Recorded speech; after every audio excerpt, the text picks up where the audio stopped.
Here in Basking Ridge, New Jersey. I go live every Wednesday at 5 o'clock Eastern Time to share with you some of the things that are going on in my home office here and also with Stampin' Up! In general. This is a big week. It's the first week of the month, so the first Tuesday of the month. Don't know if you ever noticed that, but a lot of our things, most of our things launch on the first Tuesday of the month. So that was yesterday, and August is no exception. We have new kits. We have a last chance sale, meaning the last chance list was updated with all those items that are retiring when our new September to December catalog comes out in September. So we got our first peek at that. Some of those things that you need to grab now and not wait because they're all while supplies last. We also had a pre-order for some new foiling stuff, so we're very excited about that. That's from a demonstrator perspective, and I, for one, got to finish my foiling class last week, and I'm very excited about foiling in general, and you'll see some of that eventually, but not quite ready for prime time on that one. Still have some work to do, and it's a little hard for me to video that, so you won't be seeing that today. But what you will be seeing today is some of those items that are on the last chance list that are going to be retiring that I really want to make sure that you see and that you realize that they're great values for you to pick up. There's lots that you could do with them, and I am going to share what I think is the best deal around. And so we'll get to that in a few minutes. So let's go ahead and see what our project is for the day. So today we are starting with, many of you have seen the project already, but let's just talk about what we're working with. We are working with the Forever Florals bundle. And I'm very sad that this bundle is going away. You can see all the stamps. Look at this great font on these words. And look at these fabulous labels. Not to mention the floral accents and things, but these 3 different labels here are just gorgeous. And we're going to be using this one today. So if you don't have this bundle, you might want to pick it up, but wait until a little later when we talk about that wonderful deal that is available. So that is the bundle we are working with today. And we're going to start with a card base of Misty Moonlight. And we're going to go ahead and fold that. And we're using Misty Moonlight because we are going to use the Kintsugi Inspiration Designer Series paper, which has been available for quite some time and is now went into the realm of being retired. So you can see this is 3 of the designs. Here are the designs on the back. We've used this before. As a matter of fact, my second most popular reel that I have out there is of a card made with this paper. So you can look for that on my YouTube Shorts channel if you're interested in seeing that. But we're going to use these 3 strips of paper. And one of the things that I didn't mention, I can't believe I forgot, is that Select DSP is also on sale for 15% off, and also Select Cardstock is on sale for 15% off. So it's very exciting that we have this big DSP sale. So I wanted to share with you something made with DSP so you can see just how easy it is to incorporate into projects that aren't necessarily, you might not have thought of just using DSP for. So let's go ahead and move on. So we're going to take a piece of white and we're going to put this on the inside of the card, as I like to do when the card base is dark. I like to put some white willow on the inside so that we can see what we're writing, right? So that goes on the inside. And then on the outside, I took a piece of cloud cover. This coordinates with the Kintsugi Designer Series paper, Kintsugi Inspiration it is called. So we have that. And then we're going to take those strips that we have, and I have some white paper that's cut just 1/8 of an inch bigger than each of these strips. I'm going to go ahead and add this to the mat.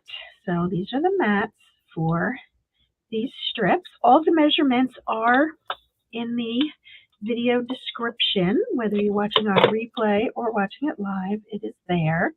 But these strips are 1 1/4. The DSP is 1 1/4 by 3.5, and so the mats are just a little bit bigger.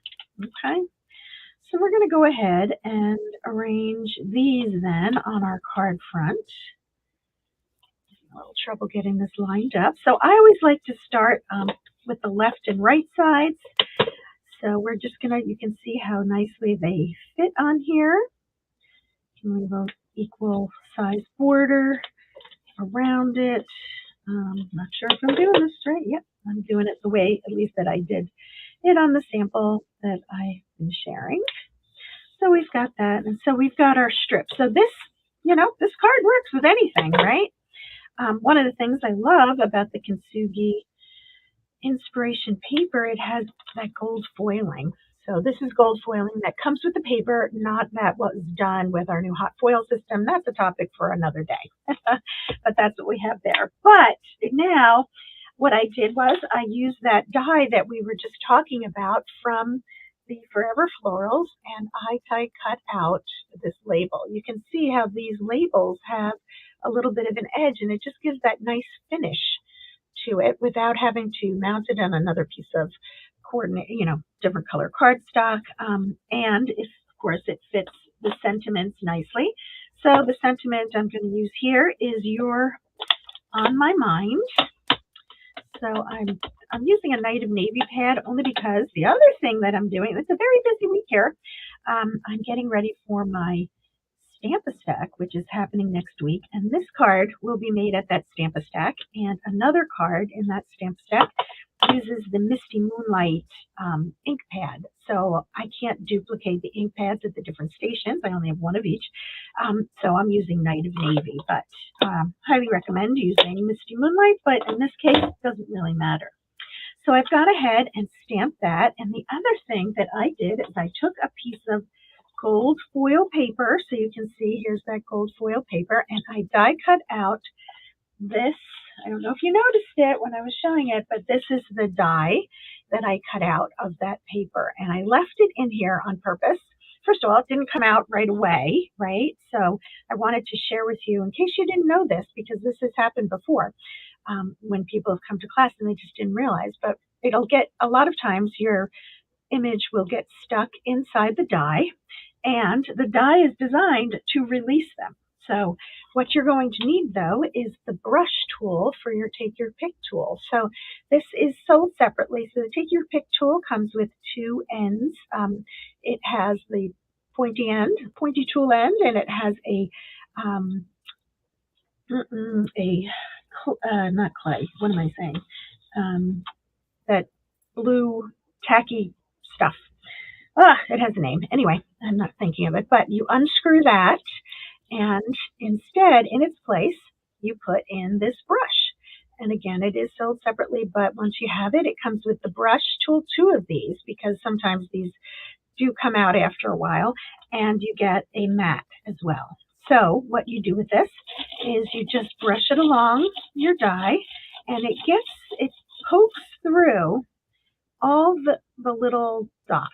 Okay, now you see it didn't quite get everything, but watch what happens when you poke through 1 or 2 of these to help release the image. When you pull it out, a lot of times the rest of them will pop out. Okay, so you can see here that I've only got 1 or 2 things left in, and of course you can use the pokey tool end of your Take Your Pick tool to get those out, should you have any. So that's how you get that out. But the other thing, if you happen to be coming to class and if you're working on your own, when you turn it over, I don't know if you can see, but there are still little pieces stuck in the holes. And it's very important that you poke those out before you cut again, or after you finish cutting. If you're here at a station, you'll want to clean that out so that for the next person or for your next cut, that you don't have any more of those pieces stuck in there, because it will prevent it from cutting on the next one. Okay, so just very important, and a little tip in case you didn't already know about this. So, but once you have it, look how gorgeous that is. And what we're going to do with this is we're going to use this as a background for our sentiment all in one fell swoop. And so I want it to show as much as possible. So I'm just putting it from a little bit of an angle. And I'm just going to, you can use wet adhesive on the back of this, but I'm just going to use regular Stamp and Seal. I should have my silicone mat under here, but I'm too lazy. It's right here somewhere, but too lazy to find it. So it doesn't take a lot of adhesive to get that on there, and you can see that it's sticking. And we're also going to adhere that a little bit better. So you see that I have my gold over here, and then I'm balancing it with this big gold piece here. And when we put this on top, it'll really kind of look like a bit of a triangle, or at least it'll be 3 different locations for that that gold to show through. So we have that, but before we're done, we're going to take let's see, this is the triple banner punch, and we're going to cut out some banners. One thing to note, when you're using the triple banner punch, you want to cut at least 2 or 3. You don't want to try to, well, I guess you could just do 1, but you don't want to get too close to the edges, because if you do that, it will likely jam. This is my second punch, because I thought I was being ingenious and trying to save paper and just cutting, small strips through here. And that is not good for your punch. For whatever reason, it wants to do its full job. It wants to do its whole job. And you can see here, I now have I have 6 different banners in 2 colors, so they're Cloud Cover and Misty Moonlight. So I'm going to take 1 Misty Moonlight and 1 of the Cloud Cover. And what I'm going to do is I'm going to put some adhesive on the back of my label on the left side. And I just want to add this because I want to add it kind of like that, so that both ends are going to stick out, kind of just like a banner, and you're going to see why. So once I lay this down, you don't need a lot sticking out. You can have less, but look what I want to do. I want this on here so that these banners touch this 3rd panel.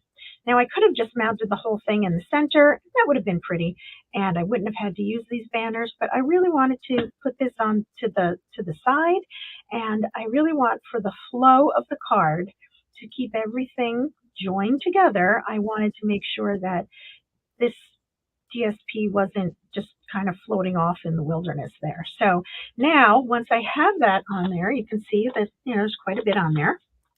I'm going to use my dimensionals, and you can see I'm putting my dimensionals over them just to give a little more security for those banners. And I'm just putting, I don't go crazy with dimensionals, as you can see. I take that, and now I'm going to put this on. So now we have our card. Isn't that pretty? And it all flows together, and it just showcases this DSP. But I do want to show you one more thing. Now, this is a sneak peek because it is not yet available. Make sure we have that. It's not yet available, but it will be come September with the new catalog. And that is these little, they're called gold adhesive-backed dots. And check this out. Look how many you get. We are going to be blinging up everything with these. I am so excited about it. So I'm just going to take my other take your pick tool with the putty end. That's what it's called. Putty is in there. And I'm just going to grab 3 of these just to give my little balance. So we've got, I'm going to put 1 here. These are all the same size, which I love. So you don't have to worry about it. Do I have 2 big and 1 small, or one big and 2 smalls? And here we go. Oops. So now you see that is our card for today. Now, I alluded to this, but the best deal on the planet right now with Stampin' Up! With that last chance sale is you can get this. You will get this if you purchase the virtual card making retreat for 2026, which was held in January. That entire box, that entire retreat box, which includes 15 projects, also includes this bundle. That class, that retreat box, is half off, 50% off. So it went from $165 to $82.50. You get this bundle, which on its own, even on sale, is, oh dear, let me just quickly look it up because I didn't do it beforehand. Hang on, forever. I'm just quickly on my computer here, hopping over. This is $49.50 for the bundle. So you would purchase this for $49.50, or you could get this bundle plus another stamp set plus the supplies for 15 beautiful projects. I still haven't finished it yet, but I do have some of the samples. I have them all in the box right next to me, but here, I'll just pull out you go online and you can pull up the instructions. You also get embellishments. This is the 2026 Virtual Card Making Retreat additional stamp set that you get with that. It is such a steal. I thought it was a steal for $165 because you also get all these videos. There are 15 different videos, one for each card. And you get this gorgeous bundle, which I have used repeatedly ever since I've gotten it. I will tell you, mostly for the labels, but man, it was worth it. So if you're looking for a really great value, that is my suggestion. So the virtual card retreat for 2026, that is half price on the last chance list, and they're getting ready for the virtual card retreat that will be happening in October for Virtual Card Making Day. So we are looking forward to that. That'll be available in September, but for now, I highly recommend grabbing that bundle if you don't already have it, that retreat box. So if you have any questions on anything, just let me know. All the information is in the description below this video. And thank you so much for joining me. We'll see you the next time. Bye-bye.